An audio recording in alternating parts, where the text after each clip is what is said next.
Well, alam mo, Henry, ang pagtaas ng petroleum products bako lang sa Pilipinas, kundi it's worldwide, tabi Henry, ano? Opo. Ini nangyayari sa bilog na mundo. Kung marurunduman ta, ang pag-aangkat kay gasolina, ang presyo at sa world market, 60 pesos per barrel kang nakaaging tulong bulan. Opo. Bago mag-igwa kigera. Yes. Alagad mo niyan, $100 per barrel na Henry. Ano? Eh kung mahiling mo, si Manonotaran mo, may bilang ikwang auto, Opo.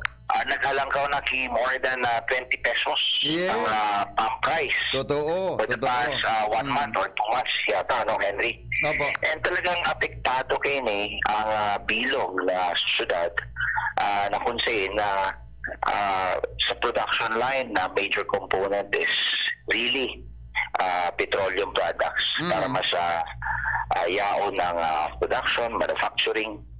So, kita digde, wala kit control over the world market Opo. sa presyohan ka because apektado ini ka mga nangyayaring gera naman sa Ukraine against Russia. Opo. But Henry, to tell you, as a legislature, we have control over the impositions of our own taxes. Okay. Pagpupuwis. Alam mo, Henry, sa pinakadakulang pag-imponer kipuwis, iyo ang yaon dyan sa petroleum products. We call it the excise tax Opo. on petroleum products. Na kung saan dinagdagan pa yun itong train baga, so train law, lalong tuminaas pa dyan ang pag-iimponer sa buwis. Yeah. Ngunyan, sa tuyang konstitusyon, Henry, ang remedyo kung isupapasuspende pag-iimponer kang pagpapataw kibuwis on Opo. excise tax Opo. or trade tax is for the President to call Congress to conduct a special session. Kasi alam mo, Henry, ngunyan. Oo. Ngunyan, Henry, nasa adjournment kita because of the national campaign. But the President has the power to call Congress. And of course, iniman ng mga leaders sa Kongreso like the Speaker and the Senate President can recommend to the President to call for a special session in order to address this skyrocketing petroleum prices by acting a hearing, a special session, whether to suspend the train or to spend totally the excise taxes na pinag-iipuner mo niyan sa satuyang gasolina na minadakula, minahalangkawon pa ang presyo. We will suspend totally the excise tax. Pagkakaigwa kipagbaba sa presyo kag diesel na 6 pesos. Ayun. Sa Dakila pala na, no? Sa gasolina, 10 pesos. Sa kerosene, 5 pesos. As in, sa 11 kilogram na gasol, LPG. 33 pesos, 33 pesos tabi. I see. So iyan ang epekto. Dakula. But in the same way, it will also sacrifice the collection of taxes kan sa tuyang gobyerno. Kumbaga, mako-compromise pa na programa kasi yung gobyerno dahil nakatalaan pa niyan sa ibang programa. Henry. Kaso hapon, nagpaluwas si Kong Joey Manky sa iyang take on this one and he calls upon the President for a special session tanganing isuspend sa train law. Ang take ni Kong Joey is train law lang. So train, which is 2 pesos lang yan per liter. I see. But there are some proposals pending now before the House of Representatives na totally isuspend ko na so excise tax, including the train law na kung saan kung kaputan mo ko, Henry, yun ito ang kasimbagan. 6 pesos ang ibababa sa kada diesel, 6 pesos sa gasolina, as in 3 pesos sa kerosene, as in 33 pesos duman sa gasol na pinagamit sa oral daw. Ang petroleum products is one of the major component pag-abot sa line cam production. Sa pag-manufacture kang goods, sa pag-biyahe as in pag-atod kaan, we call it the transportation or freightage cost. Talagang nagagamit dyan permi kay gasolina o crudo. As in sa hindi man nagkasol sa sa pagkakaon, talagang gabos dyan, nagagamit kang gasol at apektado man ang pagkasakat ng presyo. So what we're seeing here is an inflation that is looming and at the same time, apektado. Well, dumaan sa Class D and E, middle class and as well as itong nasa laylayan talaga. Yeah. Kung say, fix ang income ka ni Henry. Ano? Alam mo naman pala, kung fix ang income, tapos dagdagan mo kay additional na gastos dahil huminalangkaw. So, pamasahe, huminalangkaw.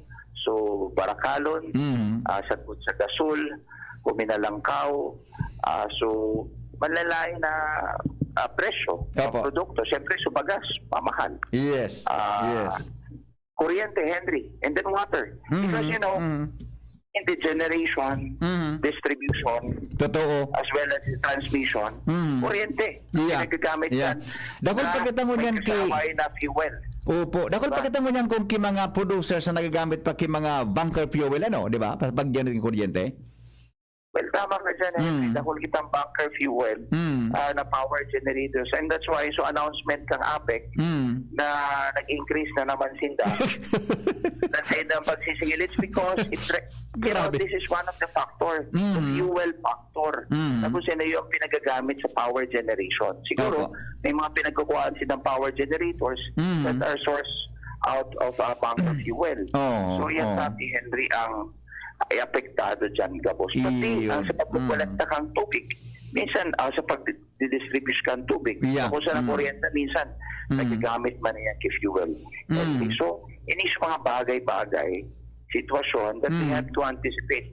Because, Henry, if the price per barrel of petroleum product drives up to $130, we expect na baka, Henry, ang kada litro, baka magsanggatos pesos na kada litro. I, as a legislator right now, members of the 8th Congress, we have control over the imposition of taxes. We can, mapababa ang presyo ng petroleum products dahil either suspension of train or totally suspension of the collection of the excise taxes over petroleum products, Tabi Henry.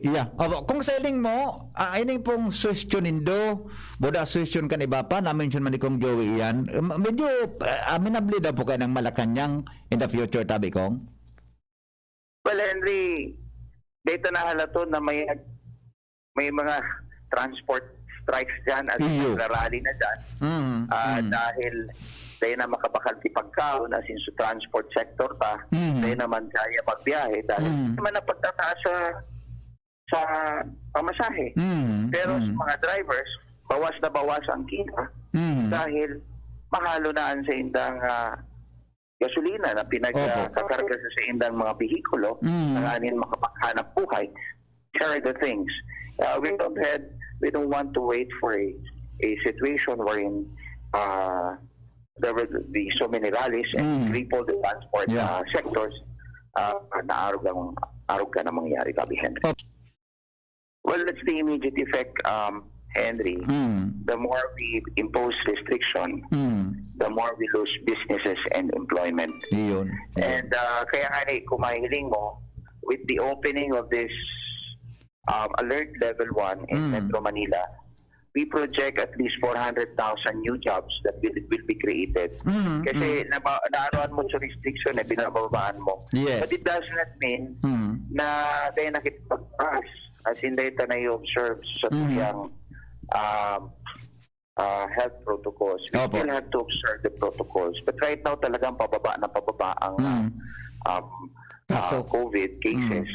And that's why our economic managers, including the IITF, are recommended for the lowering of the alert level, which is the lowest is alert level 1. And then we project additional, of course, this came from the NEDA, additional 394,000 jobs will be created out of this lowering of alert level 1. And additional 90 to 95 billion in every day in the collections of taxes, Tabi. Yeah, opo. At the same time, our main regulators, which is the Department of Energy and ERC, should strictly monitor, because aside from the fact, Henry, that we are proposing this suspension of the excise tax or the train law on petroleum products, we should urge also these regulators na bantayan.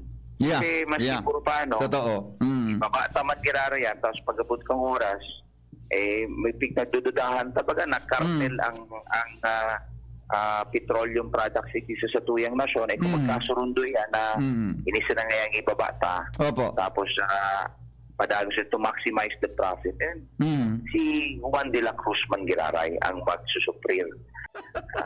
Ano man sa na yan? Konselo man sa na yan. I see you all, my beloved Ligaspeños, to continue the delivery of those services and assistance na pangangaipot talaga yan ng manalain na sektor sa tuyang susunod. Marahil na albaw, Tabi, Henry. Yes, thank you. Thank you so much po.